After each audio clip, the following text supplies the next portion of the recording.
Nama saya Putri. Umur saya 29 tahun dan saya sudah tinggal di Jakarta selama 10 tahun. Saya adalah rekening bank tak terlihat yang menjaga keluarga saya tetap bertahan. Namun, momen ketika segalanya berubah terjadi dalam hitungan detik. Itu terjadi di pernikahan adik laki-laki saya, Juna, di sebuah gedung mewah di Jakarta.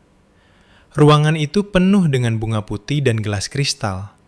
Saya berjalan menuju meja utama mencari tempat duduk saya.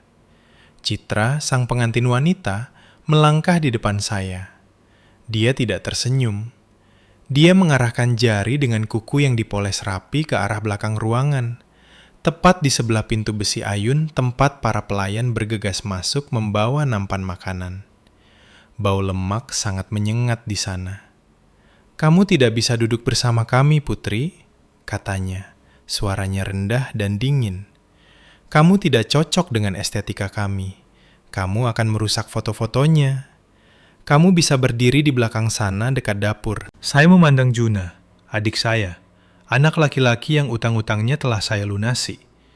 Dia melihat saya dan dia menunduk menatap piringnya. Dia tidak akan menyelamatkan saya. Tangan saya mengencang di tas genggam saya. Di dalamnya, ada amplop berisi cek senilai 150 juta rupiah. Itu adalah kado saya untuk mereka. Saya tidak menangis. Saya tidak berteriak. Saya hanya berbalik, berjalan keluar pintu depan, dan membawa uang saya pergi.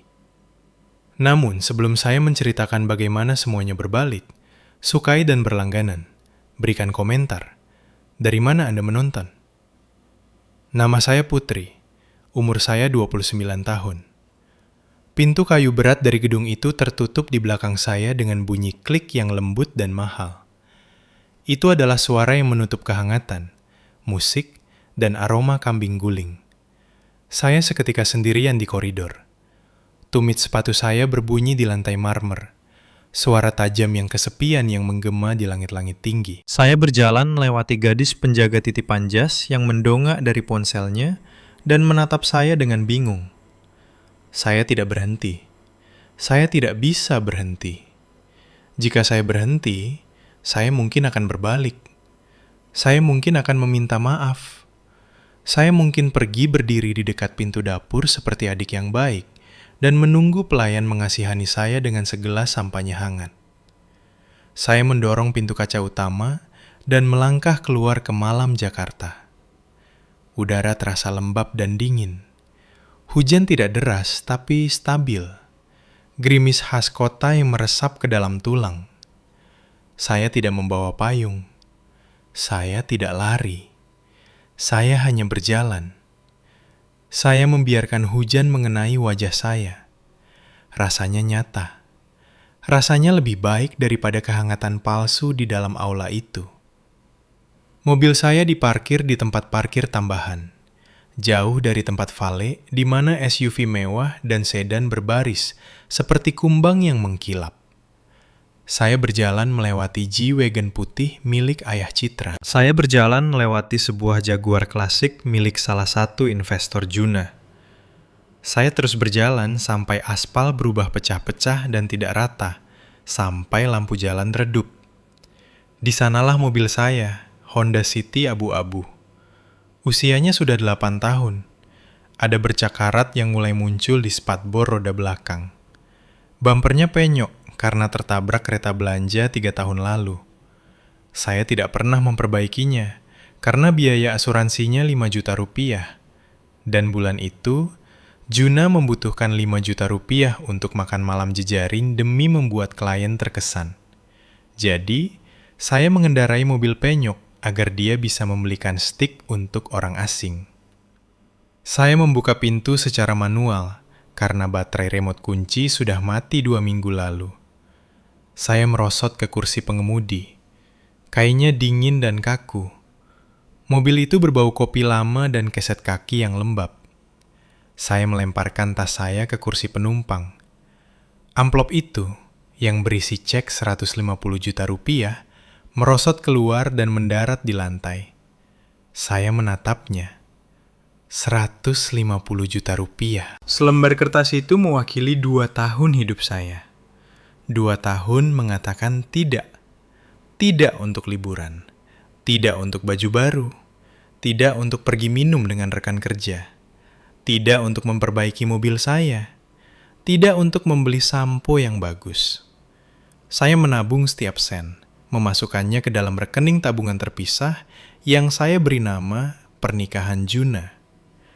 Saya ingin memberi mereka sesuatu yang luar biasa. Saya ingin menjadi kakak perempuan yang membantu mereka memulai hidup bebas utang. Saya menyalakan mesin. Mesinnya tersedat sejenak sebelum menyala. Saya menyalakan wiper dan lampu depan. Sorot lampunya membelah hujan, menerangi aspal yang basah. Saya keluar dari tempat parkir.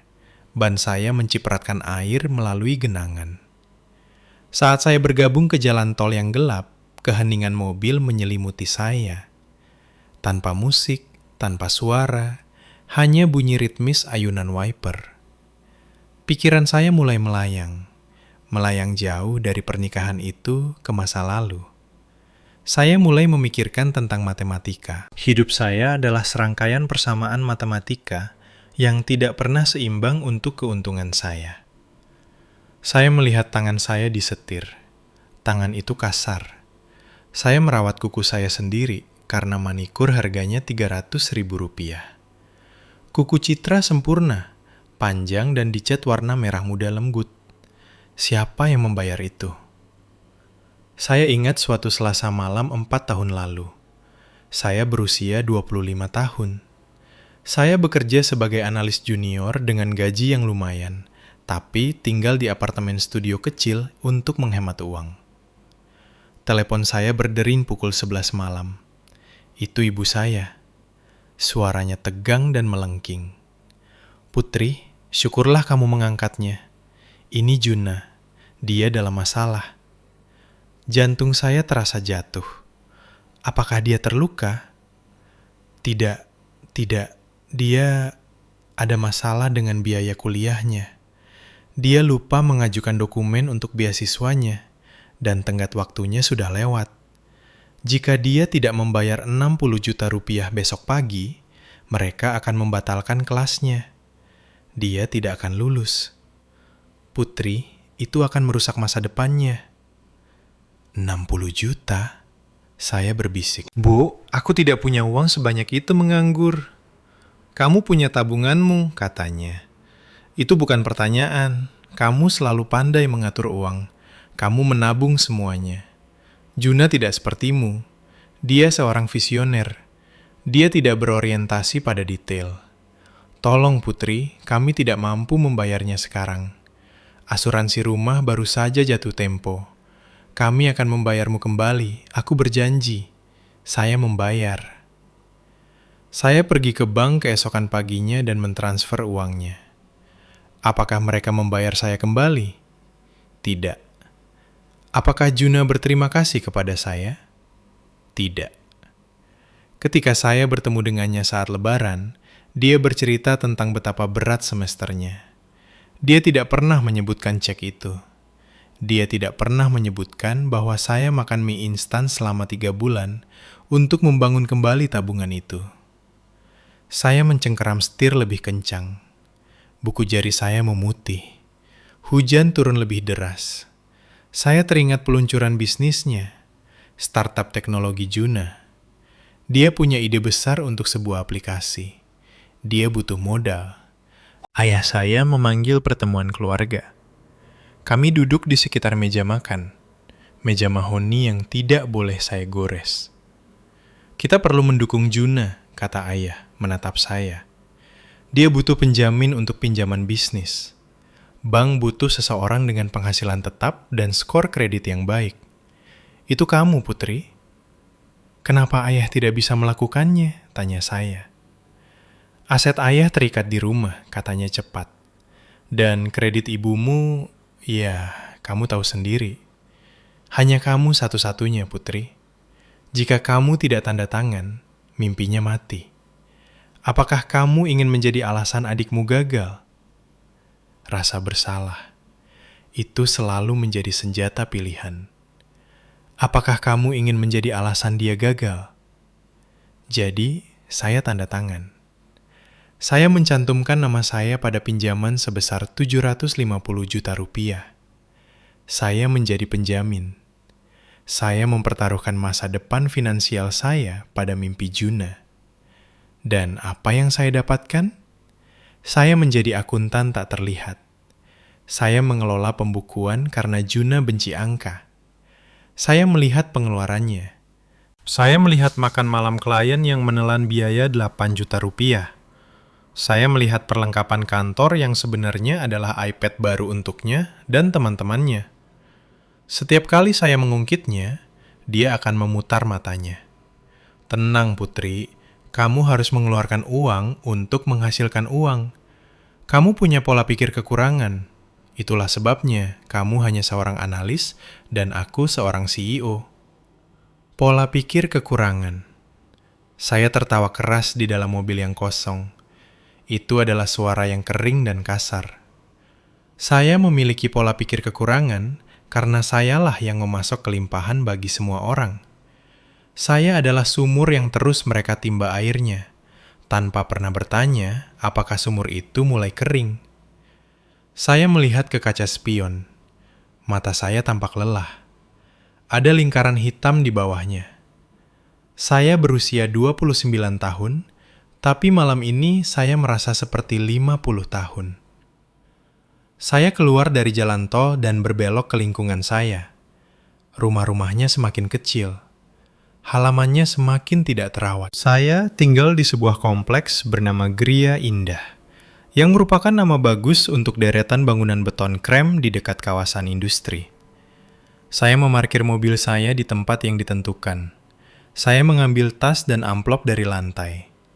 Saya berjalan menaiki 3 lantai tangga beton. Lampu di koridor berkedip-kedip, berdengung seperti lalat yang terperangkap. Karpetnya berbau wol lembab dan masakan seseorang yang gosong. Saya membuka kunci pintu saya dan melangkah masuk. Apartemen saya kecil, sekitar 40 meter persegi. Ruang tamu juga merupakan ruang makan. Furnitur saya sederhana. Sofa abu-abu yang saya beli saat obral. Rak buku kecil. Rak TV yang saya rakit sendiri. Itu bersih. Itu rapi. Tapi itu adalah rumah seseorang yang takut mengeluarkan uang. Saya berjalan ke dapur. Meja dapurnya dari laminasi, sedikit terkelupas di bagian pinggirnya. Saya meletakkan amplop itu di atas meja. Saya melihat sekeliling kerajaan kecil saya yang redup. Lalu saya memejamkan mata dan membayangkan rumah orang tua saya. Meja granit, peralatan baja tahan karat, lemari es anggur. Saya membayangkan apartemen Juna di pusat kota. Jendela dari lantai ke langit-langit. Dinding bata ekspos. Mesin espresso yang harganya lebih mahal dari mobil saya. Bagaimana ini bisa terjadi? Ini terjadi karena saya membiarkannya. Saya berjalan ke kamar mandi dan menyalakan lampu. Saya melihat diri saya di cermin. Saya melihat seorang wanita mengenakan gaun yang sudah berumur 2 tahun. Saya melihat rambut yang saya potong sendiri untuk menghemat 200.000 rupiah. Saya melihat wajah yang polos, tanpa riasan, karena kosmetik adalah pengeluaran yang tidak perlu. Saya adalah balok penopang di ruang bawah tanah. Saya menahan seluruh struktur, terkubur dalam kegelapan, sementara mereka berpesta di atap. Mereka menari, minum, dan tertawa di bawah sinar matahari. Dan mereka tidak pernah sekalipun memikirkan balok yang mengerang di bawah beban mereka. Dan malam ini, balok itu telah retak. Cukup sudah, bisik saya pada cermin. Cukup sudah membayar untuk pesta yang tidak mengundang saya. Saya membasuh wajah dengan air dingin. Kejutannya terasa enak. Itu membangunkan saya. Saya bukan hanya seorang kakak lagi. Saya bukan hanya seorang anak. Saya adalah investor. Dan saya baru saja menyadari bahwa investasi ini adalah penipuan. Saya berjalan kembali ke ruang tamu. Saya tidak duduk di sofa. Saya menarik kursi kayu keras ke meja makan kecil saya. Saya membuka laptop saya. Layarnya menyala biru di ruangan yang gelap. Itu adalah satu-satunya cahaya. Sudah waktunya untuk melihat pembukuan. Sudah waktunya untuk melihat secara tepat berapa biaya yang dihabiskan keluarga ini. Saya membuka laptop saya. Kipasnya mulai berderu. Dengungan rendah di apartemen yang sunyi. Saya mengetik kata sandi saya. Jari-jari saya sekarang stabil. Gemetarnya sudah berhenti. Fokus klinis yang dingin telah mengambil alih. Saya menavigasi ke situs web bank. Saya memiliki kredensial login untuk Lazuardi Tech, perusahaan Juna. Saya adalah penjamin, tulang punggung finansial. Jadi, secara teknis, saya memiliki akses administratif. Juna mungkin berasumsi saya tidak pernah menggunakannya. Dia pikir saya terlalu sopan, terlalu percaya, atau mungkin terlalu bodoh untuk memeriksa. Dia pikir saya hanya menandatangani surat-surat dan membuang muka. Selama bertahun-tahun, itulah yang saya lakukan. Saya mempercayai mereka. Saya mengetik nama pengguna, admin Lazuardi. Saya mengetik kata sandi, pembangun kerajaan 1, khas Juna. Dia pikir dia sedang membangun sebuah kerajaan. Dashboard dimuat. Antarmuka biru dan putih dari portal perbankan korporat memenuhi layar. Hal pertama yang saya perhatikan adalah saldo di rekening operasional utama, 630 juta rupiah. Saya mengerjap. Itu tinggi. Terakhir kali Juna meminta uang kepada saya 3 minggu lalu. Dia memberitahu saya bahwa rekeningnya bersaldo negatif. Dia bilang dia tidak bisa membayar biaya sewa server. Dia memohon 30 juta rupiah dari saya. Saya telah mentransfernya dari dana darurat saya. Dia berbohong.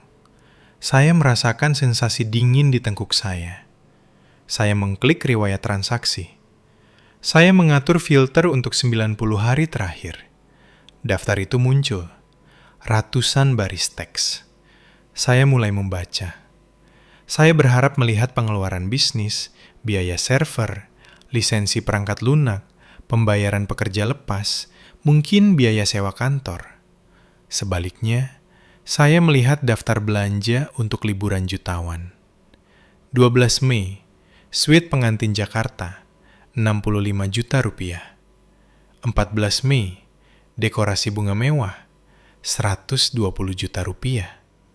15 Mei, sewa limusin antik Jakarta, 18 juta rupiah.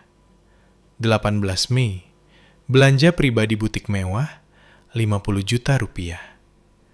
Napas saya tercekat di tenggorokan. Saya mencondongkan tubuh lebih dekat ke layar. Mereka membayar pernikahan itu dengan pinjaman bisnis. Pinjaman yang saya jamin. Jika bisnis itu gagal, jika mereka tidak bisa membayarnya kembali, bank tidak akan mengejar Juna.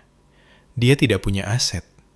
Mereka akan mengejar saya. Mereka akan memotong gaji saya. Mereka akan merusak skor kredit saya. Saya sedang mendanai pesta mereka. Saya terus menggulir. Keadaannya semakin buruk. 1 Juni, pembayaran di muka resor dan spa Maladewa, 225 juta rupiah. 2 Juni, tiket pesawat first class Emirates kali 2, 270 juta rupiah. Saya merasa muang secara fisik. Saya menutup mulut dengan tangan. 270 juta rupiah untuk tiket pesawat. Saya mengendarai mobil yang harganya lebih murah dari salah satu tiket itu. Saya membeli roti tawar murah untuk menghemat 5.000 rupiah, dan mereka terbang kelas 1 ke Maladewa menggunakan kredit saya. Kemarahan mulai muncul, panas dan menyesakkan. Tapi saya menekannya. Saya perlu melihat semuanya. Saya mengklik tab pinjaman. Ini yang besar. Pinjaman modal awal, 750 juta rupiah. Selama 2 tahun terakhir, Saya telah mengirimkan 12 juta rupiah per bulan kepada Juna untuk membantu membayar pinjaman ini. Dia memberitahu saya bahwa suku bunganya mengambang dan melonjak tinggi. Dia bilang bisnisnya belum menghasilkan cukup laba untuk menutupi cicilan bulanan penuh. Dia akan mengirimkan pesan singkat kepada saya. "Kak, keuangan lagi seret bulan ini. Bisa kirim yang 12 juta itu. Nggak mau kan pihak bank telepon kamu?" Itu adalah ancaman yang dibungkus dalam permohonan. Nggak mau kan pihak bank telepon kamu? Jadi, saya membayar setiap bulan. Saya memperlakukannya seperti tagihan. Sewa, listrik, pinjaman Juna. Saya melihat status pinjaman di layar. ID, pinjaman nomor 88392B. Status, ditutup, garis miring, lunas seluruhnya. Tanggal penutupan, 12 Desember. 6 bulan yang lalu. Ruangan itu benar-benar sunyi. Dengungan lemari es seolah berhenti. Hujan di luar seolah berhenti. Lunas seluruhnya 6 bulan lalu. Saya menatap tanggalnya, 12 Desember. Itu berarti untuk bulan Januari, Februari, Maret, April, Mei, dan Juni. Saya telah mengirimkan Juna 12 juta rupiah per bulan untuk utang yang tidak ada. Total 72 juta rupiah. Dia telah mencuri hampir 75 juta dari saya dalam bentuk tunai langsung. Di atas ratusan juta pengeluaran curang di kartu tersebut. Saya membuka tab baru dan masuk ke rekening bank saya sendiri. Saya melihat riwayat transfer. Di sana ada semuanya. Transfer ke Juna, 12 juta rupiah. Transfer ke Juna, 12 juta rupiah. Saya kembali ke rekening bisnis. Saya mencari transfer masuk. Tidak ada dari saya. Saya mencari jumlah 12 juta rupiah. Saya menemukannya di transfer rekening pribadi Juna yang terhubung untuk perlindungan saldo negatif. Dia mengambil uang saya, memasukkannya ke rekening giro pribadinya, dan menghabiskannya. Itu bukan kesalahan. Itu bukan pembukuan yang buruk. Itu adalah pencurian. Adik saya mencuri dari saya. Orang tua saya yang pasti tahu pinjaman itu sudah lunas karena mereka membual tentang betapa baiknya bisnis itu berjalan, mereka membiarkannya melakukannya. Saya duduk kembali di kursi kayu keras saya. Saya merasa mati rasa. Sepanjang waktu saya duduk di makan malam keluarga, sepanjang waktu saya mendengarkan Citra berbicara tentang perjuangan mereka merencanakan pernikahan. Sepanjang waktu ayah saya memberitahu saya bahwa saya harus lebih murah hati. Mereka menertawakan saya. Pasti begitu. Bagaimana mungkin tidak?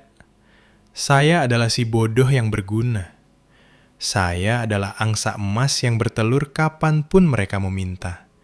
Dan mereka bahkan tidak perlu memberi saya makan. Saya melihat ke arah pintu dapur tempat Citra mengusir saya. "Kamu akan merusak estetika." Itu adalah hal paling jujur yang pernah dia katakan. Saya merusak estetika karena saya adalah kenyataan. Saya adalah biayanya. Saya adalah tenaganya. Dan tidak ada yang ingin melihat tenaga kerja saat mereka menikmati kemewahan. Saya melihat layar laptop lagi. Angka-angkanya tajam dan hitam. 630 juta rupiah sisa kredit yang tersedia. Penjamin, Putri. Saya bukan seorang kakak. Saya bukan seorang anak perempuan. Saya adalah utilitas seperti perusahaan listrik, seperti perusahaan air. Dan apa yang terjadi jika Anda tidak membayar tagihan listrik Anda? Apa yang terjadi jika Anda mencuri listrik? Lampu padam. Saya menjangkau dan menyentuh layar, menelusuri baris yang bertuliskan lunas seluruhnya. Kesedihan saya menguap. Duka yang saya rasakan di mobil tadi hilang. Di tempatnya ada sesuatu yang dingin, keras, dan sangat tajam. Saya tidak ingin permintaan maaf. Saya tidak ingin mereka bilang menyesal. Permintaan maaf adalah kata-kata. Kata-kata itu gratis. Keluarga saya tidak menghargai hal-hal gratis. Mereka hanya menghargai uang. Jadi, saya akan berbicara kepada mereka dalam satu-satunya bahasa yang mereka pahami. Saya akan mengaudit mereka. Saya memindahkan mouse ke tab pengaturan. Saya mengklik kontrol penjamin. Jantung saya tidak lagi berdegup kencang. Ia berdetak pelan dan stabil seperti genderang perang. Oke, kata saya pada ruangan yang kosong. Mari kita lihat seberapa besar kalian benar-benar mencintai estetika ini saat kalian harus membayarnya sendiri. Saya bersiap untuk mengklik. Layar laptop adalah satu-satunya sumber cahaya di apartemen saya yang gelap. Cahaya biru menerangi wajah saya, menimbulkan bayangan di cekungan mata saya. Saya duduk diam terpaku. Hujan di luar telah berubah menjadi badai, menghantam kaca jendela yang tipis. Namun di dalam, semuanya tenang. Saya menatap panel kontrol penjamin.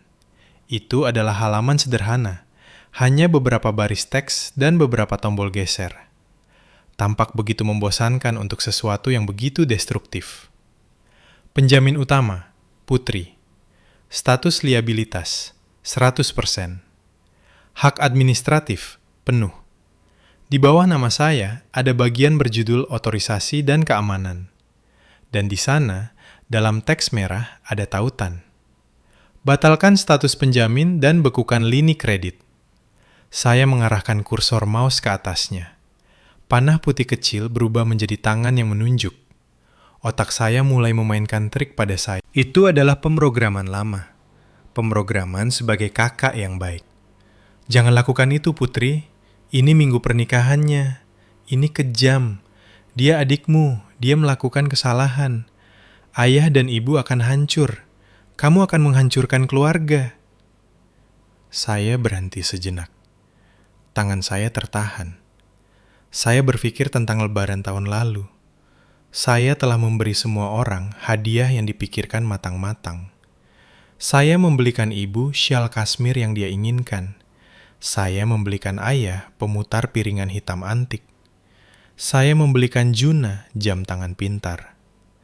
Mereka memberi saya kartu hadiah supermarket. Kami tahu kamu suka memasak, kata ibu. Tersenyum dengan senyuman yang kaku dan meremehkan. Dan kami tahu keuanganmu lagi sulit. Keuangan saya sulit karena saya membayar tagihan mereka. Saya berpikir tentang pengusiran ke pintu dapur tadi malam. Cara Citra memandang saya seolah-olah saya adalah sampah. Seolah-olah saya adalah noda di taplak meja putihnya yang sempurna. Kamu tidak cocok dengan estetika kami. Jari saya berkedut di trackpad. Bukan saya yang menghancurkan keluarga ini, kata saya dengan lantang. Suara saya stabil. Saya hanya menghentikan subsidinya. Saya menekan. Klik. Sebuah jendela pop-up muncul di tengah layar. Itu adalah kotak peringatan dengan segitiga kuning. Peringatan. Tindakan pembatalan penjaminan. Pembekuan segera fasilitas kredit nomor 88392. Konsekuensi. Semua kartu terkait akan ditolak. Semua pembayaran berulang, sewa server, gaji, pembayaran vendor akan segera dihentikan. Bank akan mengeluarkan permintaan pembayaran lunas kepada entitas bisnis utama. Apakah Anda yakin ingin melanjutkan? Ada 2 tombol, batal dan konfirmasi. Saya melihat kata konfirmasi.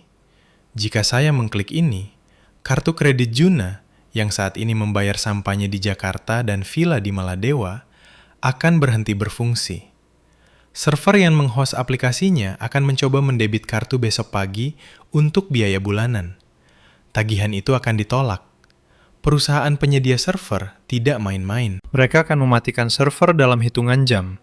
Situs webnya akan gelap, aplikasinya akan lumpuh. Investornya akan mendapatkan pesan galat. Layanan tidak tersedia. Ini adalah opsi nuklir.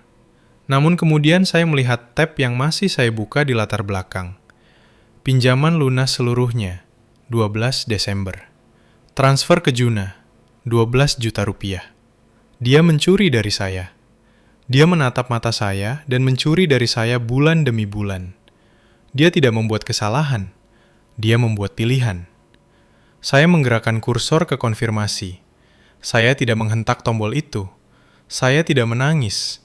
Saya hanya memberikan tekanan lembut dengan jari telunjuk saya. Klik. Layar menjadi putih sesaat saat memproses. Kemudian, spanduk hijau muncul di bagian atas halaman.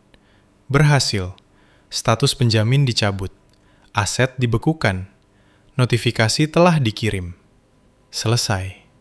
Saya duduk di sana menunggu perasaan bersalah muncul. Menunggu rasa panik. Tapi itu tidak datang. Sebaliknya, saya merasa bersih. Saya belum selesai. Saya menavigasi ke akun penyedia server. Saya punya login itu juga karena saya yang menyiapkan akunnya saat Juna terlalu sibuk networking. Saya masuk. Status penagihan, aktif. Metode pembayaran, Visa bisnis, berakhiran 4490. Saya klik edit metode pembayaran. Saya menghapus kartu tersebut. Lalu, saya pergi ke akses administratif. Saya melihat email Juna terdaftar sebagai admin. Saya melihat email Citra terdaftar sebagai pemirsa, dan milik saya sebagai root user. Saya mengklik nama Juna. Hapus pengguna. Klik. Saya mengklik nama Citra. Hapus pengguna. Klik. Saya mengubah kata sandi utama menjadi rangkaian acak 20 karakter yang saya tulis di catatan tempel. Sekarang, meskipun mereka ingin masuk untuk memperbarui metode pembayaran, mereka tidak bisa. Mereka terkunci dari perusahaan mereka sendiri. Satu-satunya orang yang bisa menyalakan lampu kembali adalah saya. Saya menutup tab peramban. Saya duduk bersandar dan mengembuskan napas. Napas panjang dan dalam yang memosongkan paru-paru saya. Saya melihat ponsel saya di meja. Itu sunyi. Pukul 1 pagi di hari Minggu. Komputer bank sedang berbicara satu sama lain sekarang. Sinyal-sinyal itu merambat melalui kabel serat optik. Pembekuan itu merambat melalui sistem. Di suatu tempat dalam basis data, sebuah saklar telah bergeser. Kartu kredit di dompet Juna, yang mungkin sedang dia gunakan saat ini untuk mentraktir minuman para pengiring pengantinnya, sekarang hanyalah selembar plastik. Saya mengambil ponsel saya. Saya tidak memblokir mereka. Tidak, saya ingin melihatnya. Saya ingin melihat momen ketika mereka menyadari bahwa ATM-nya telah tutup. Saya pergi ke dapur dan membuang sisa kopi dingin ke wastafel. Saya mencuci cangkirnya. Saya mengeringkannya. Saya menaruhnya kembali di lemari. Saya berjalan ke kamar tidur. Saya melepas gaun yang saya kenakan ke pernikahan tadi. Saya menggantungnya dengan hati-hati. Saya mengenakan piyama saya, celana flanel tua dan kaos lembut. Saya naik ke tempat tidur dan menarik selimut sampai ke dagu. Hujan masih menghantam jendela, tapi sekarang terdengar seperti tepuk tangan. Saya memejamkan mata. Untuk pertama kalinya dalam 10 tahun, saya tidak mengkhawatirkan uang. Karena untuk pertama kalinya dalam 10 tahun, saya tidak menghabiskan uang saya untuk mereka. Keesokan paginya, Minggu, saya terbangun pukul 7 pagi. Jam internal saya tidak membiarkan saya tidur terlambat, bahkan di akhir pekan. Badai telah berlalu. Langit di luar berwarna abu-abu datar. Saya berbaring di tempat tidur untuk waktu yang lama, menatap langit-langit. Ini adalah bagian di mana saya seharusnya panik. Penyesalan pagi hari. Biasanya ketika saya membela diri sendiri, yang sangat jarang terjadi, saya akan segera mundur. Saya akan meminta maaf. Saya akan memperbaikinya. Oh, maaf. Saya tidak bisa meminjamkan uang, Ayah. Sini. Saya akan atur pengeluaran lain. Maaf, saya tidak bisa lembur membantu Juna. Saya akan datang sekarang. Saya dikondisikan untuk memperbaiki segalanya. Saya adalah si pembenahi. Namun saat saya berbaring di sana terbungkus selimut murah, saya menganalisis perasaan itu. Mengapa saya selalu memperbaikinya? Itu bukan cinta. Saya menyadarinya sekarang. Jika itu cinta, saya akan merasakan kehangatan. Saya akan merasakan koneksi. Apa yang saya rasakan adalah kewajiban dan ketakutan. Takut bahwa jika saya berhenti membayar, mereka akan berhenti berpura-pura peduli. Saya duduk dan mengayunkan kaki ke sisi tempat tidur. Saya mulai berpikir tentang kekeliruan biaya tertanam, sunk cost fallacy. Saya menggunakannya di pekerjaan saya sepanjang waktu. Itu adalah istilah bisnis. Itu menggambarkan kecenderungan untuk terus berinvestasi dalam proyek yang merugi karena Anda sudah menginvestasikan begitu banyak. Anda berpikir, aku tidak bisa berhenti sekarang. Aku sudah menghabiskan 1 miliar. Aku harus membuatnya berhasil. Jadi, Anda menghabiskan 1 miliar lagi, dan Anda kehilangan itu juga. Saya berjalan ke dapur dan mulai menyeduh kopi. Ritual itu menenangkan. Menggiling biji kopi, merebus air, menyeduh. Saya memikirkan investasi yang telah saya berikan pada keluarga saya. Investasi pertama, kerja emosional. Saya mendengarkan ibu mengeluh tentang ayah selama berjam-jam. Saya membantu Citra merencanakan warna pernikahannya saat pengiring pengantinnya membatalkan janji. Saya menulis rencana bisnis Juna karena dia tidak bisa fokus. Investasi kedua, modal finansial. Biaya kuliah, perbaikan mobil, pinjaman bisnis, pinjaman yang tidak pernah dibayar kembali, kado pernikahan yang hampir saya berikan kepada mereka. Investasi ketiga, loyalitas. Saya tetap di Jakarta alih-alih mengambil pekerjaan di Singapura karena keluarga membutuhkanmu. Saya melewatkan liburan untuk selalu ada saat krisis mereka. Dan apa pengembalian investasinya? Saya melihat sekeliling dapur saya. ROI-nya adalah kursi di dekat pintu dapur. ROI-nya adalah dibohongi tentang pelunasan pinjaman. ROI-nya adalah diejek di belakang saya. Proyek ini gagal. Keluarga saya adalah startup yang gagal, dan saya telah menjadi investor malaikat yang menjaganya tetap hidup dengan alat bantu selama 1 dekade. Jika ini adalah bisnis, saya pasti sudah memotong kerugian saya 5 tahun yang lalu. Saya akan melikuidasi aset dan pergi begitu saja. Namun karena ini keluarga, saya terus menuangkan uang ke dalam lubang hitam. Saya membawa kopi saya ke jendela. Saya menyadari bahwa saya tidak sedang menghadapi dinamika keluarga. Saya sedang menghadapi hubungan parasit. Parasit tidak membenci inangnya. Parasit membutuhkan inangnya. Juna tidak membenci saya. Dia membutuhkan saya, tapi dia tidak menghormati saya. Anda tidak menghormati sesuatu yang Anda hisap. Anda hanya berharap ia selalu ada di sana. Saya menyeruput kopi panas. Saya bukan lagi inangnya, kata saya lembut. Saya adalah skalpelnya. Saya sedang memotong mereka keluar. Ponsel saya bergetar di atas meja. Sebuah getaran singkat. Saya berbalik dan melihatnya. Layarnya menyala. Pesan teks dari Jula.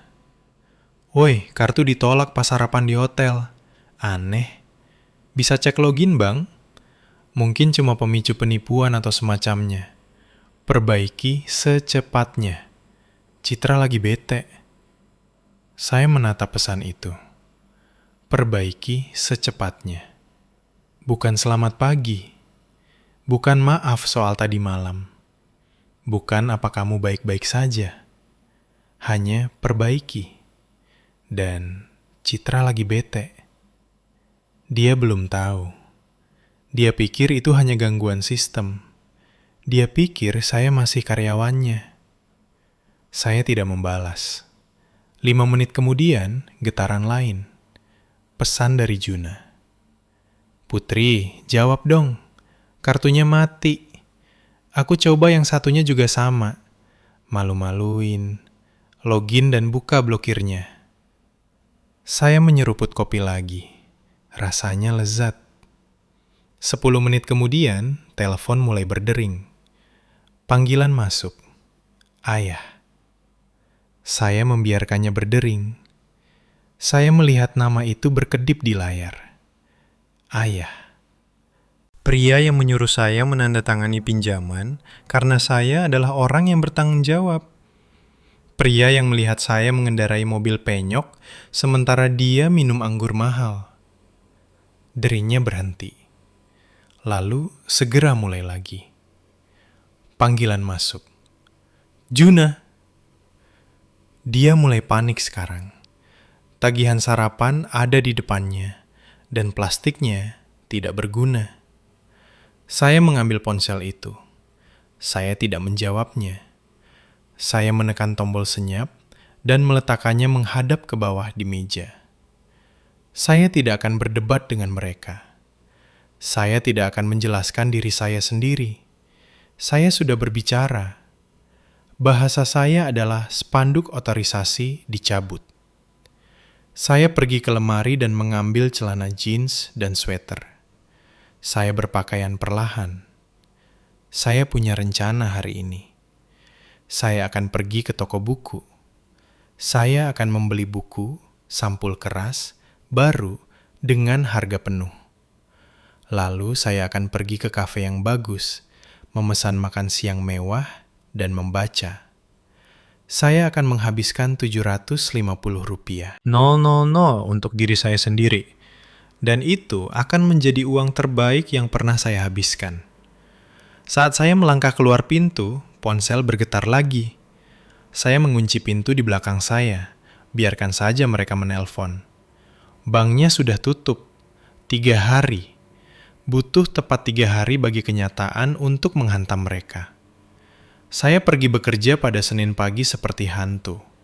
Saya duduk di kubikel saya, menjawab email, dan memperbarui lembar kerja untuk pekerjaan nyata saya. Rekan kerja saya bertanya bagaimana pernikahannya. Indah sekali, kata saya. Bunganya cantik. Saya tidak memberitahu mereka bahwa saya diasingkan ke pintu dapur. Saya tidak memberitahu mereka bahwa saya pergi sebelum salad disajikan. Saya hanya melakukan pekerjaan saya.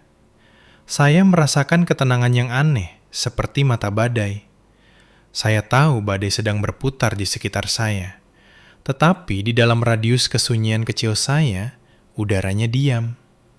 Ponsel saya ada di laci meja. Saya telah mematikan nada deringnya, tetapi membiarkan getarannya aktif. Bzz, bzz, bzz, bzz. Itu bergetar di kayu laci setiap beberapa menit. Seperti serangga yang terperangkap. Saya tidak melihatnya sampai jam makan siang. Ketika saya akhirnya membuka laci dan membuka kunci layar, saya melihat garis waktu keruntuhan mereka. Dimulai dengan kebingungan. Senin pukul 9.00 pagi waktu Jakarta, Juna. Woi, lagi coba check-in buat upgrade villa. Kartu ditolak. Telepon bank. Mereka bilang rekening dibekukan. Telepon mereka secepatnya. Ini memalukan. Juna. Putri, kamu dapat pesan ini nggak? Resepsionisnya ngelihatin kami terus. Juna. Aku coba Amex Business juga ditolak. Ada apa sih sebenarnya? Saya memakan roti lapis saya. Itu adalah roti isi ayam yang saya buat di rumah. Rasanya enak. Saya menggigit dan membaca gelombang berikutnya. Senin 10.30 pagi. Citra. Putri, ini nggak lucu ya. Kami lagi bulan madu. Juna panik banget. Beresin sekarang. Citra. Papaku nanya, kenapa kami nggak bisa bayar jemputan pesawat air? Jangan bikin kami malu di depan keluargaku. Saya membayangkan mereka. Mereka berada di salah satu tempat tercantik di dunia. Air pirus, pasir putih, dan mereka berdiri di meja resepsionis, berkeringat, berdebat dengan manajer hotel yang sopan, yang memberitahu mereka bahwa kredit mereka tidak berlaku. Saya membayangkan wajah Juna. Dia pasti memerah. Dia pasti menggertak mencoba menggunakan suara CEO-nya. Anda tahu siapa saya? Pasti ada kesalahan di sistem Anda. Namun, sistemnya tidak rusak. Sistemnya bekerja dengan sempurna. Untuk pertama kalinya, sistem itu benar-benar mencerminkan kebenaran. Mereka tidak punya uang. Saya menggulir ke bawah. Nadanya berubah sekitar tengah hari. Senin 12.45 siang. Ayah. Putri, angkat teleponnya. Juna baru saja menelepon lewat wifi. Dia bilang semua kartu mati. Dia bilang kamu mengunci akunnya. Katakan pada ayah ini cuma kesalahan. Ayah. Putri, kita ini keluarga. Kamu jangan main-main dengan keluarga. Ayah. Putri, berhenti bersikap dramatis. Ayah tahu kamu kesal soal denah tempat duduk, tapi ini kekanak-kanakan. Nyalakan lagi kartunya. Kita bisa bicarakan perasaanmu kalau mereka sudah pulang. Bicarakan perasaan saya. Kalimat itu membuat saya berhenti mengunyah. Selama 29 tahun, tidak ada yang peduli dengan perasaan saya. Perasaan saya adalah hal-hal yang harus dikelola, ditekan, atau diabaikan. Jika saya sedih, saya dianggap terlalu sensitif. Jika saya marah, saya dianggap mempersulit. Jika saya bangga akan suatu pencapaian, saya dianggap pamer. Namun sekarang, tiba-tiba, perasaan saya menjadi penting. Mengapa? Karena perasaan saya memiliki label harga yang menyertainya. Saya memasukkan ponsel kembali ke laci. Saya tidak membalas. Saya kembali bekerja. Menjelang hari Selasa, pesan-pesan teks itu berubah menjadi ancaman. Selasa 8.00 pagi. Juna. Kamu sadar nggak sih kamu lagi bunuh perusahaan ini? Biaya server jatuh tempo besok. Kalau kartu itu nggak jalan, aplikasinya mati. Kamu menghancurkan mata pencaharianku cuma gara-gara kursi. Dia masih tidak mengerti.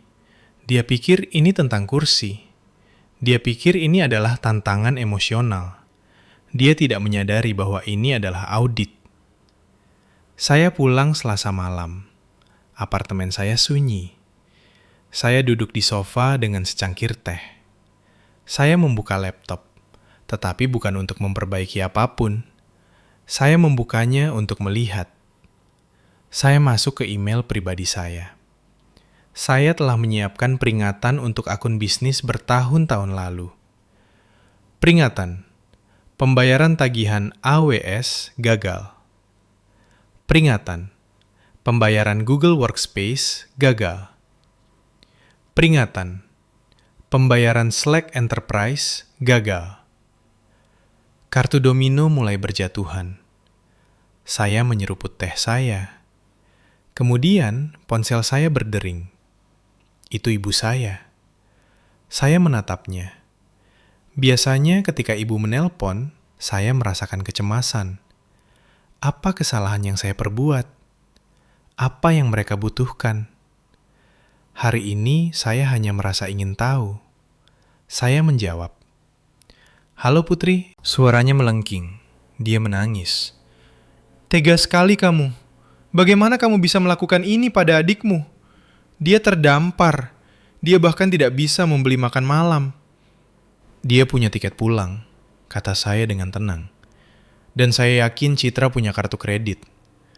Bukan itu intinya, teriaknya. Dia itu laki-laki. Dia seharusnya menafkahi. Kamu mempermalukannya. Ayah Citra harus membayar makan malam mereka tadi malam. Juna hancur. Dia menangis. Putri, adikmu menangis. Aku menangis Sabtu malam kemarin, kata saya. Di tempat parkir. Oh, berhenti! Dia membentak. Tangisannya lenyap seketika, digantikan oleh kemarahan. Ini cuma soal kursi. Kursi bodoh. Kamu menghancurkan hidupnya karena kamu punya kepercayaan diri yang rendah. Dewasalah, Putri. Kamu egois. Kamu selalu iri padanya. Iri? Tanya saya. Iri karena dia berani mengambil risiko. Iri karena dia punya mimpi besar. Kamu puas dengan hidup kecilmu, apartemen kecilmu, pekerjaan kecilmu. Tapi kamu tidak tahan melihat dia bersinar. Kamu ingin menyeretnya turun ke levelmu. Saya mendengarkan kata-katanya. Kata-kata itu dirancang untuk menyakiti. Dirancang untuk membuat saya merasa kecil. Tetapi itu tidak berhasil. Bu, kata saya, suara saya stabil. Aku tidak iri. Aku bangkrut. Atau tadinya begitu sampai hari Sabtu. Apa yang kamu bicarakan? Aku melihat akun-akunnya. Aku melihat pelunasan pinjamannya. Aku tahu dia sudah melunasi pinjaman bank 6 bulan lalu dan terus mengambil uang dariku. Aku tahu dia menghabiskan 300 juta rupiah uang perusahaan untuk liburan ini. Ada keheningan di ujung sana. Keheningan yang lama dan berat. Dia tahu. Dia berniat membayarmu kembali, gagapnya. Itu pinjaman jembatan. Bisnis memang punya masalah arus kas. Itu bukan pengeluaran bisnis, Bu. Itu bulan madu. Dan pinjaman yang saya bayar bukan pinjaman jembatan. Itu pinjaman hantu. Itu penipuan. Jangan gunakan kata itu, desisnya. Dia adikmu. Dia pencuri, kata saya.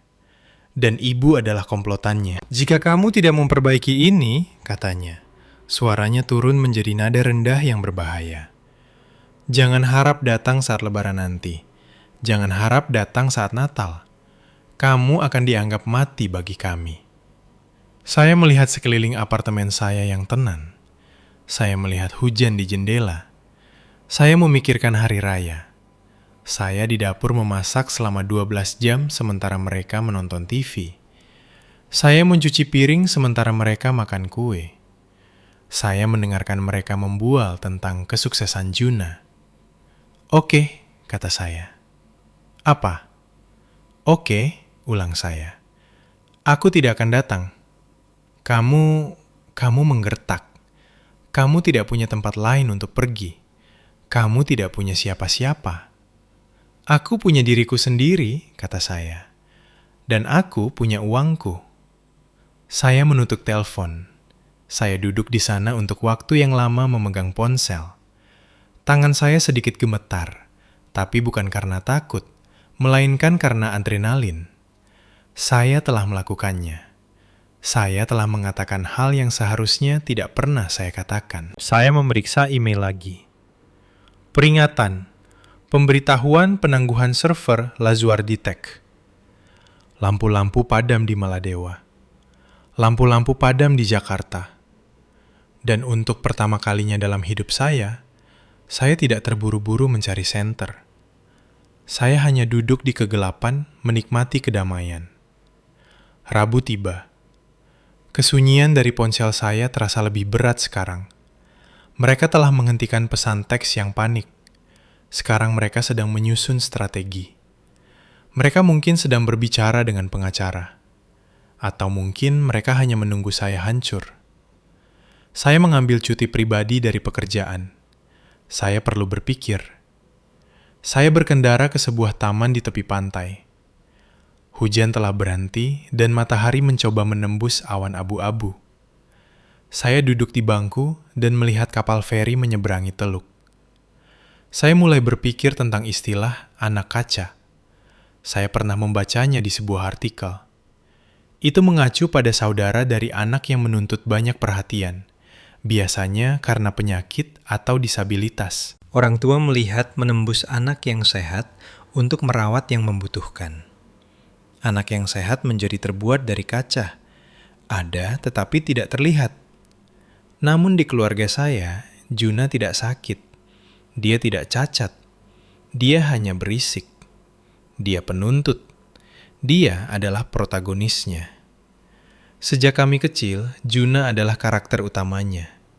Jika Juna dapat nilai C di matematika, mereka menyewa tutor dan menjanjikannya hadiah jika dia dapat nilai B. Jika saya dapat nilai A di matematika, mereka bilang, "Bagus putri, kami tidak perlu mengkhawatirkanmu." Kami tidak perlu mengkhawatirkanmu. Itu adalah mantra masa kecil saya. Saya teringat ulang tahun saya yang ke-10. Juna ada pertandingan bola di hari yang sama. Dia kalah. Dia menangis di mobil. Orang tua saya menghabiskan sepanjang perjalanan pulang untuk menghiburnya, membelikannya es krim agar dia merasa lebih baik. Kami memakan es krim itu. Tidak ada yang menyebutkan itu hari ulang tahun saya sampai kami tiba di rumah. Dan saya bertanya apakah kami bisa makan kue. Oh Putri, ibu menghela napas. Juna sedang sangat sedih sekarang. Bisa kita makan kuenya besok saja. Jangan egois. Saya berusia 10 tahun.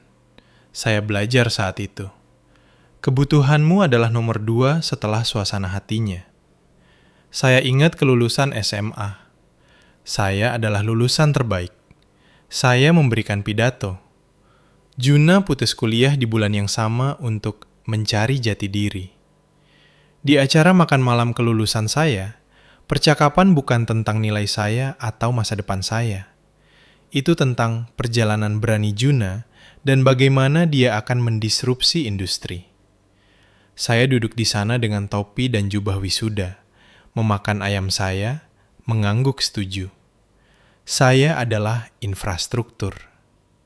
Saya adalah jalan yang dia lalui.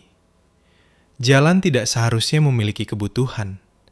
Jalan diaspal, jalan dilindas. Jika jalan retak, Anda menambalnya dengan cepat agar lalu lintas tidak berhenti.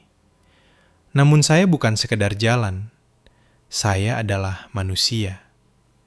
Saya melihat ke arah air. Mengapa saya menerimanya begitu lama? Karena saya pikir menjadi low maintenance adalah sebuah kebajikan. Saya pikir jika saya tidak meminta apa-apa, saya menjadi anak yang baik.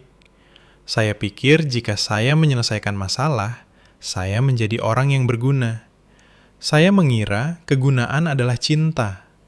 Saya pikir jika saya cukup berguna, mereka tidak bisa meninggalkan saya. Namun, mereka tidak meninggalkan saya. Mereka hanya menggunakan saya. Saya menyadari sesuatu yang mengerikan saat saya duduk di bangku itu. Saya tidak terlihat, karena saya membuat diri saya tidak terlihat. Saya tidak pernah membuat keributan. Saya tidak pernah bilang tidak. Saya tidak pernah meminta kursi di meja utama. Saya menerima kursi di dekat pintu dapur, jauh sebelum Citra memberikannya kepada saya. Saya telah duduk di dekat pintu dapur sepanjang hidup saya. Saya berdiri. Angin terasa dingin di wajah saya. Cukup, kata saya. Memutus pola itu menyakitkan. Rasanya seperti mematahkan tulang. Saat Anda menghancurkan kaca, orang-orang akan terluka. Ibu saya terluka. Ayah saya terluka. Juna berdarah di Maladewa. Mereka terluka karena dinding tak terlihat yang mereka sandari tiba-tiba menghilang. Mereka jatuh karena saya melangkah pergi. Namun itu bukan salah saya. Anda tidak seharusnya menyandarkan seluruh beban tubuh Anda pada orang yang Anda tolak untuk lihat. Saya berjalan kembali ke mobil. Saya merasa berbeda. Saya merasa padat. Saya bukan lagi anak kaca. Saya terbuat dari daging dan tulang, dan amarah dan uang. Saya berkendara ke mall. Saya pergi ke toko yang biasanya tidak pernah saya masuki. Sebuah departemen store kelas atas. Saya berjalan ke konter kosmetik.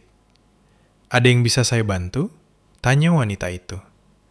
Ya, kata saya. Saya ingin lipstik merah. Merah menyala. Anda yakin? Tanyanya. Melihat pakaian saya yang biasa saja. Mungkin warna netral? Tidak, kata saya. Saya ingin yang merah, yang berteriak, lihat saya. Saya membelinya. Harganya Rp600.000. Itu konyol. Saya pergi ke mobil dan memakainya sambil melihat kaca spion. Bibir saya merah menyala. Saya melihat ke cermin dan saya melihat Putri. Bukan si kakak, bukan si anak. Bukan si dompet, hanya saya. Saya tersenyum. Lipstik merah itu membuat gigi saya tampak putih. Itu membuat mata saya tampak cerah. Saya memeriksa ponsel saya. Masih tidak ada permintaan maaf. Tapi ada email dari dukungan AWS. Subjek, pemberitahuan terminasi akhir. Isi, rekening Anda menunggak, layanan telah dihentikan. Penghapusan data akan dimulai dalam 48 jam. Saya melihat email itu, penghapusan data, kode aplikasi Juna, basis data pelanggannya, kerajaannya. Semuanya ada di server yang akan segera dihapus bersih karena dia tidak bisa membayar tagihan 3 juta rupiah tanpa bantuan saya. Saya bisa menyelamatkannya. Saya bisa memasukkan kartu kredit saya, dan menyelamatkannya. Butuh waktu 2 menit. Saya melihat bibir merah saya di cermin. Tidak hari ini, bisik saya. Saya menyalakan mobil. Saya bukan lagi anak kaca. Saya adalah dinding bata, dan mereka baru saja menabrak saya. Kamis. Kesunyian pecah, tapi bukan dengan pesan teks, melainkan dengan notifikasi hukum. Saya sedang di kantor ketika saya menerima email dari seorang pengacara yang tidak saya kenal. Bapak Setiawan yang mewakili Lazuardi Tech dan Juna. Itu adalah surat tuntutan. Isinya mengklaim bahwa tindakan saya mencabut status penjamin dan menghapus metode pembayaran merupakan pelanggaran kewajiban fidusia dan gangguan yang disengaja terhadap hubungan bisnis. Mereka mengancam akan menuntut saya atas kerugian jika saya tidak segera memulihkan akses. Saya membaca surat itu di kubikel saya. Tangan saya mulai gemetar, bukan karena takut, melainkan karena geram. Mereka menuntut saya. Mereka mencuri uang saya. Mereka mempermalukan saya. Dan sekarang mereka menuntut saya. Saya mengambil ponsel saya. Saya tidak menelpon ibu. Saya tidak menelpon Juna. Saya menelpon Bapak Handoko. Bapak Handoko adalah teman lama kakek saya. Dia adalah pengacara kontrak. Dia tidak mahal, tapi dia galak. Dialah yang meninjau dokumen pinjaman asli 3 tahun lalu. Saya ingat apa yang dia katakan kepada saya saat itu. Putri, ini ide buruk. Tapi jika kamu tetap ingin melakukannya, kita tambahkan klausul call on demand. Itu artinya, jika peminjam gagal bayar atau menyalahgunakan dana, kamu bisa meminta pembayaran penuh atas bagian yang kamu jamin secara instan. Juna telah menandatanganinya tanpa membaca. Dia terlalu sibuk memilih kursi kantor. Pak Handoko, kata saya saat dia menjawab. Ini Putri. Putri, suaranya serak. Saya bertanya-tanya, kapan kamu akan menelpon? Saya dengar tentang pernikahan itu dari keponakan saya. Dia bilang kamu keluar. Benar, Pak, kata saya. Dan sekarang mereka mengancam akan menuntut saya. Kirim suratnya ke saya, katanya. Saya meneruskannya. Beberapa menit kemudian, dia menelpon balik. Dia tertawa. Ini lelucon, Putri. Mereka tidak punya dasar. Kamu adalah penjamin, bukan karyawan. Kamu berhak menarik dukunganmu kapan saja, terutama jika ada bukti salah urus keuangan. Apa kita punya buktinya? Saya punya catatan bank yang menunjukkan dia sudah melunasi pinjaman bank 6 bulan lalu, tapi tetap mengambil pembayaran dari saya. Dan saya punya catatan dia menggunakan rekening bisnis untuk bulan madu. Bagus sekali, kata Handoko. Itu penipuan, Putri. Penipuan kriminal. Kita bisa melaporkannya dan membuatnya ditangkap. Tapi saya asumsikan kamu tidak ingin mengirim adikmu ke penjara. Saya terdiam sejenak. Apakah saya ingin? Tidak, itu bukan keadilan. Itu akan menjadi tragedi. Saya tidak ingin dia di sel penjara. Saya ingin dia di dunia nyata. Jangan penjara, kata saya. Saya hanya ingin keluar. Saya ingin uang saya kembali, dan saya ingin mereka membiarkan saya sendiri. Kalau begitu kita picu opsi nuklirnya, kata Handoko. Klausul call on demand. Karena kamu secara efektif bertindak sebagai pemberi pinjaman pribadi selama 6 bulan terakhir, dan karena kreditmu menjamin aset-asetnya, kita bisa menagih hutang itu. Kita tuntut pembayaran kembali jaminan 750 juta rupiah, ditambah uang yang dicuri. Pembayaran segera. Dan jika dia tidak bisa bayar, maka kita sita asetnya. Mobilnya, komputer, kekayaan intelektualnya. Kita likuidasi Lazuardi Tech. Lakukan, kata saya. Kamu yakin, Putri? Begitu kita ajukan ini, tidak ada jalan kembali. Ini perang. Saya melihat noda lipstik merah di cangkir kopi saya. Mereka yang memulai perangnya, Pak Handoko. Saya hanya menyelesaikannya. Baiklah, saya ajukan mosi sekarang dan saya kirim balasan ke Pak Setiawan. Surat itu akan ada di meja mereka dalam 1 jam. Saya menutup telepon. Saya duduk di sana dan menunggu. 1 jam berlalu, lalu 2 jam, lalu internet mulai rusak. Saya pergi ke situs web Lazuardi Tech. Error 404, site not found. Saya memeriksa aplikasi di ponsel saya. Connection error, unable to reach server. Saya memeriksa LinkedIn. Saya melihat postingan dari 2 karyawan Juna. Jadi, sepertinya aku cari kerja lagi. Lazuardi Tech baru saja kolaps. Server mati, gaji nggak cair. CEO-nya di Maladewa dan nggak bisa dihubungi. Hidup startup emang liar. Itu terjadi. Strukturnya runtuh.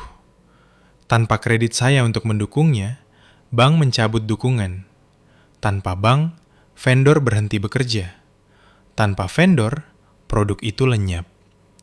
Luar biasa betapa rapuhnya semua itu. Dia berlagak seolah dia adalah raksasa industri. Tapi dia hanyalah seorang anak laki-laki dengan kartu kredit yang limitnya habis, dan seorang kakak perempuan yang dia remehkan. Ponsel saya mulai bergetar. Bukan teks kali ini, itu banjir pesan. Juna. Apa yang kamu lakukan? Pengacaraku baru saja menelpon. Dia bilang kamu nuntut 2,2 miliar. Kamu gila ya? Juna. Investor-investor menelpon aku. Mereka nggak bisa akses dashboard. Putri, nyalakan lagi sekarang. Juna. Putri, aku minta maaf. Oke? Aku minta maaf soal kursinya. Aku minta maaf soal uangnya. Nyalakan saja lagi. Saya melihat pesan-pesan itu masuk. Dia minta maaf. Dia minta maaf karena konsekuensinya telah tiba. Dia tidak minta maaf saat dia menempatkan saya di kursi dekat pintu dapur. Dia tidak minta maaf saat dia memesan tiket kelas 1. Dia hanya menyesal sekarang karena pisau gilotin akan jatuh. Saya tidak membalas.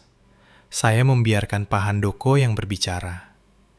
Saya pulang lebih awal. Saya mencetak sebuah lembar kerja. Itu adalah daftar setiap rupiah yang telah saya berikan kepada mereka selama 10 tahun. Biaya kuliah, sewa, dana talangan, pembayaran pinjaman hantu, biaya pernikahan di kartu kredit. Totalnya 2.204.320.045 rupiah. Itu harga sebuah rumah. Itu dana pensiun. Itu adalah sebuah kehidupan. Dan itu telah lenyap. Namun sekarang, saya memiliki selembar kertas yang menyatakan itu adalah utang, dan saya akan menagihnya. Saya duduk di ruang tamu dan menunggu. Saya tahu mereka akan datang. Mereka akan memotong pendek bulan madu mereka. Mereka akan terbang pulang. Mereka akan datang ke sini untuk meneriaki saya secara langsung. Saya melihat ke arah pintu. Saya telah memasang rantai keamanan yang berat 2 hari yang lalu. Saya mengunci grendelnya. Saya menggeser rantai ke tempatnya. Saya bukan lagi penjaga perdamaian. Saya adalah agen penagihan. Itu terjadi pada Jumat malam. Hujan kembali turun. Hujan menghantam jendela. Badai yang berangin dan keras. Saya mendengar mobilnya lebih dulu. Ban yang berdecit di aspal basah. Pintu mobil dibanting. Lalu langkah kaki berat berlari menaiki tangga beton. Bang, bang, bang. Tinju di pintu saya. Putri, buka pintunya. Itu ayah. Putri, ayah tahu kamu di dalam. Buka. Itu Juna. Jantung saya berdegup kencang. Inilah saatnya. Konfrontasi fisik. Putri yang dulu pasti sudah segera membuka pintu. Dia pasti sudah menangis. Dia pasti sudah memohon pengampunan. Putri yang baru menyeruput air putih. Saya berjalan ke pintu. Saya belum membuka grendelnya. "Pergilah," kata saya.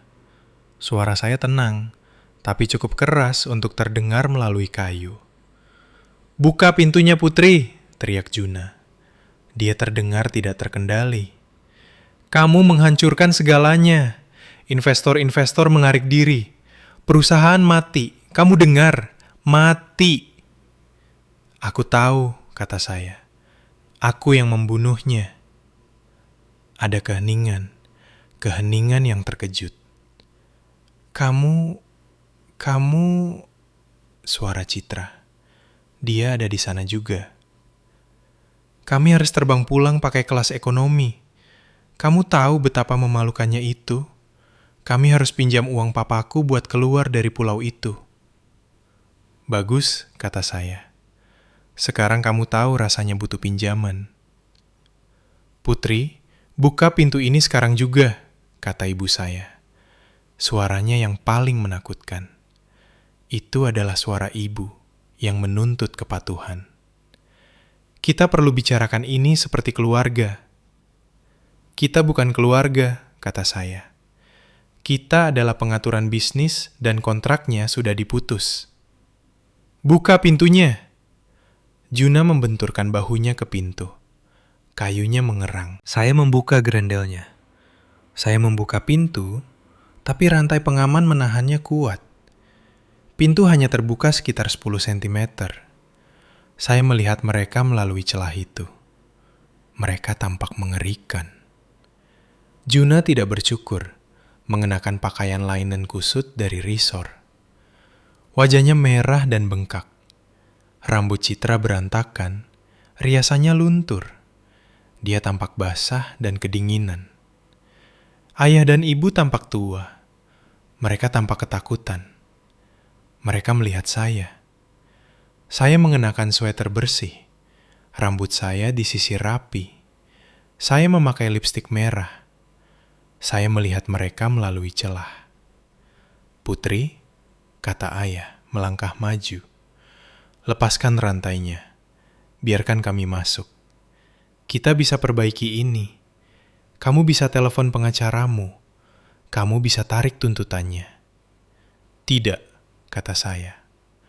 Saya mengambil amplop dari meja di samping pintu. Saya menyelipkannya melalui celah. Amplop itu mengenai dada Juna. Dia menangkapnya. "Apa ini?" "Itu tagihannya," kata saya. Dia membukanya. Dia melihat lembar kerjanya. 2,2 miliar, dia mengejek. "Kamu gila. Aku nggak punya uang sebanyak ini." "Aku tahu kamu nggak punya," kata saya. "Tapi kamu punya aset. Kamu punya mobil sport itu. Kamu punya apartemen di pusat kota. Kamu punya peralatan yang tersisa. Kita likuidasi semuanya."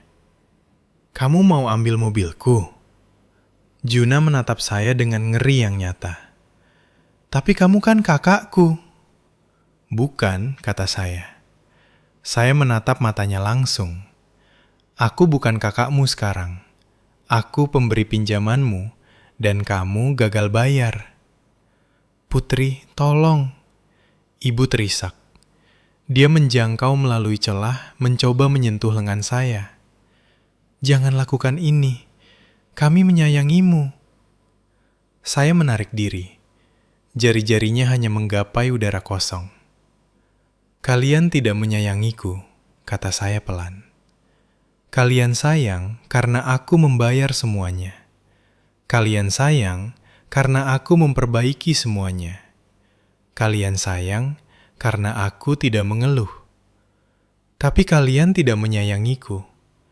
Jika kalian menyayangiku, kalian tidak akan menaruhku di kursi dekat pintu dapur. Jika kalian menyayangiku, kalian tidak akan mencuri 75 juta dariku sambil terbang kelas 1. "Itu kesalahan," teriak Juna. "Aku bakal bayar pas perusahaannya jadi besar." Perusahaannya nggak akan pernah jadi besar, Juna, kata saya. Karena kamu menghabiskan labanya buat bunga dan liburan, bahkan sebelum kamu menghasilkannya. Kamu bukan CEO. Kamu cuma anak kecil yang main dandan-dandanan pakai uangku. Dia tampak seperti ingin memukul pintu itu. Kalian punya waktu 30 hari buat jawab pengacara, kata saya. Kalau nggak bayar, kami ajukan penyitaan aset. Pak Handoko sangat bersemangat soal ini. Aku nggak akan pernah bicara sama kamu lagi, teriak Citra. Kamu diusir dari hidup kami. Citra, kata saya, menatap matanya yang dingin. Aku sudah keluar dari pernikahanmu. Aku sendiri yang mengusir diriku. Saya menatap orang tua saya untuk terakhir kalinya. Pulanglah, kata saya. Kelola uang kalian sendiri. Pikirkan sendiri. Aku sudah pensiun. Putri! Ayah berteriak. Saya menutup pintu. Saya mengunci grendelnya. Klik. Saya mendengar mereka berteriak selama 1 menit lagi. Lalu, saya mendengar mereka bertengkar satu sama lain. Kan sudah kubilang telepon dia. Diam, Juna, ini salahmu. Kenapa ayah nggak menghentikannya? Lalu, langkah kaki menuruni tangga. Pintu mobil dibanting, ban di aspal, dan kemudian hening. Saya menyandarkan dahi ke kayu pintu yang dingin. Jantung saya berdegup kencang, tapi tidak terasa sakit. Rasanya seperti saya baru saja lari maraton. Saya lelah, tapi saya sudah sampai di garis finish. Saya merosot ke lantai dan duduk di sana. Saya melihat apartemen yang kosong. Selesai sudah. Kehidupan ganda itu berakhir. Kebohongan-kebohongan itu berakhir. Saya sendirian. Namun, untuk pertama kalinya, saya tidak merasa kesepian. Saya merasa bebas. Sabtu pagi, tepat 1 minggu sejak pernikahan. Matahari bersinar cerah. Itu adalah hari Jakarta yang jarang terjadi. Indah sekali. Badai telah mencuci bersih segalanya. Saya menghabiskan pagi dengan bersih-bersih. Saya membersihkan apartemen saya. Saya mengepel lantai. Saya mencuci jendela. Lalu saya membersihkan kehidupan digital saya. Saya duduk di depan komputer. Saya menghapus folder Lazuardi-Tech. Saya menghapus lembar kerja anggaran pernikahan. Saya menghapus pelacak utang keluarga. Saya membuka kontak ponsel saya. Saya menggulir ke ibu. Blokir kontak. Saya menggulir ke ayah. Blokir kontak. Saya menggulir ke Juna. Blokir kontak. Saya menggulir ke Citra. Blokir kontak. Saya tidak melakukannya karena marah. Saya melakukannya karena keharusan. Saya butuh karantina. Saya butuh waktu untuk sembuh tanpa suara mereka di kepala saya. Mungkin suatu hari nanti, bertahun-tahun dari sekarang, saya akan membuka blokir mereka. Mungkin, tapi tidak hari ini. Saya membuat secangkir kopi dan duduk di balkon kecil saya. Saya memperhatikan orang-orang yang berjalan di jalanan di bawah. Pasangan yang bergandengan tangan. Orang yang membawa anjing berjalan-jalan. Saya memikirkan tentang paradoks penjaga perdamaian. Saya telah menghabiskan seluruh hidup saya mencoba menjaga perdamaian. Namun, penjaga perdamaian sebenarnya tidak pernah merasakan damai. Untuk menjaga perdamaian, Anda harus menyerap peperangannya. Anda harus menerima pukulan agar orang lain tidak merasakannya. Anda harus menelan kemarahan Anda agar orang lain bisa tetap tenang. Penjaga perdamaian adalah orang yang paling hancur oleh perang di dalam ruangan tersebut. Dengan melangkah pergi, dengan memicu konflik, saya akhirnya menemukan kedamaian yang sesungguhnya. Suasananya sunyi. Uang saya berkurang 2,2 miliar dari yang seharusnya saya miliki. Saya mungkin tidak akan pernah mendapatkan uang itu kembali. Juna mungkin menyatakan bangkrut. Saya mungkin tidak mendapatkan apa-apa. Namun, saya punya gaji saya sendiri. Saya punya skor kredit saya. Saya punya masa depan saya. Saya menarik napas dalam-dalam. Udara berbau hujan dan tanah basah. Saya menyadari bahwa harga diri saya bukan terletak pada dompet saya. Harga diri saya terletak pada batasan-batasan saya. Saya memikirkan Anda, orang yang membaca ini. Mungkin Anda adalah putri di keluarga Anda. Mungkin Anda adalah orang yang memperbaiki segalanya. Mungkin Anda yang membayar tagihan atau meredakan pertengkaran atau mendengarkan keluhan. Mungkin Anda sedang duduk di dekat pintu dapur sekarang, berharap jika Anda cukup baik saja, mereka akan mengundang Anda ke meja utama. Saya ingin Anda mendengar saya. Mereka tidak akan. Mereka suka Anda berada di dekat pintu. Itu membuat mereka merasa penting. Jangan menunggu mereka melihat Anda. Jangan menunggu mereka membayar Anda kembali. Mereka tidak bisa membayar Anda kembali, karena mereka tidak merasa berutang apapun pada Anda. Mereka merasa memiliki Anda. Berdirilah, ambil amplop Anda, jalan keluar dari pintu itu. Itu akan menakutkan. Saat itu akan hujan. Mereka akan menyebut Anda egois. Mereka akan menyebut Anda gila. Tapi teruslah berjalan. Karena saat Anda berhenti membayar untuk kursi Anda di meja mereka, itulah saat Anda menyadari bahwa Anda bisa membangun meja Anda sendiri. Saya menghabiskan kopi saya. Saya meletakkan cangkirnya. Saya berdiri dan melihat ke arah kota. Nama saya Putri. Saya berusia 29 tahun. Saya punya mobil Honda City yang penyok.